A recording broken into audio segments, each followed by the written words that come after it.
مرد حر. مرد حر محکم ز ورد لا تخف، ما به میدان سر به جیب او سر به کف. مرد حر از لا اله روشن ضمیر، می نگردد بنده سلطان و میر. مرد حر چون اشتران باری برد، مرد حر باری برد خاری خورد. مرد حر چون اشتران باری برد، مرد حر باری برد خاری خورد. پای خود را آنچنان محکم نهد، نبض ره از سوز او برمی جهد.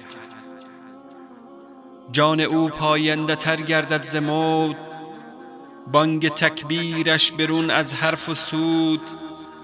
هر که سنگ راه را داند زجاج، گیرد آن درویش از سلطان خراج.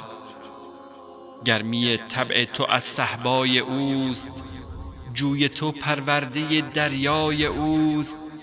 پادشاهان در قباهای حریر، زرد رو از سهم آن عریان فقیر. سر دین ما را خبر او را نظر، او درون خانه ما بیرون در. ما کلیسا دوست ما مسجد فروش، او ز دست مصطفی پیمانه نوش. نیمغان را بنده نی ساغر به دست، ما تهی پیمانه او مست الست. چهره گل از نم او احمر است، ز آتش ما دود او روشن‌تر است. دارد اندر سینه تکبیر امم، در جبین اوست تقدیر امم. قبله ما گه کلیسا گاه دیر، او نخواهد رزق خویش از دست غیر. ما همه عبد فرنگ او عبده، او نگنجد در جهان رنگ و بو.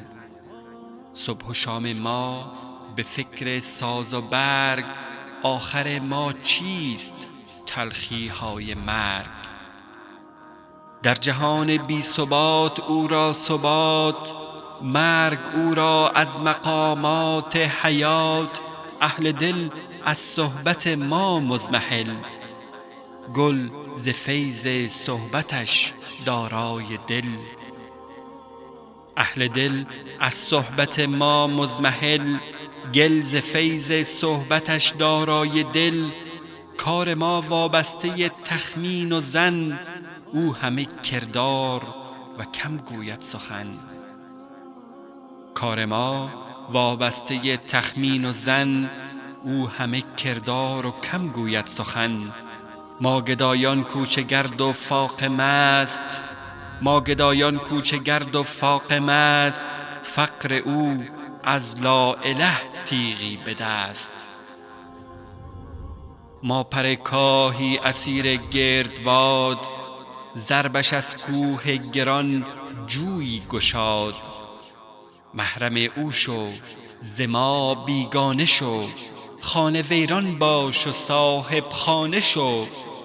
شکوه کم کن از سپهر گرد گرد، زنده شو از صحبت آن زنده مرد.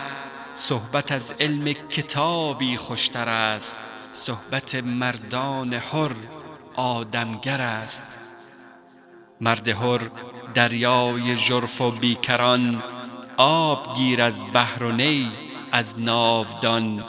سینه این مردمی جوشد چو دیگ، پیش او کوه گران یک توده ریگ.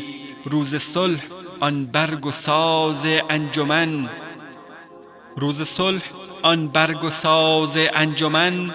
همچو باد فرودین اندر چمن، روز کین آن محرم تقدیر خویش. گور خود می کندد از شمشیر خویش. ای سرت گردم گریز از ما چو تیر، ای سرت گردم گریز از ما چو تیر. دامن او گیر و بی تابانه گیر، می نروید تخم دل از آب و گل. بی نگاهی از خداوندان دل. اندر این عالم نیرزی با خسی، تا نیاویزی به دامان کسی.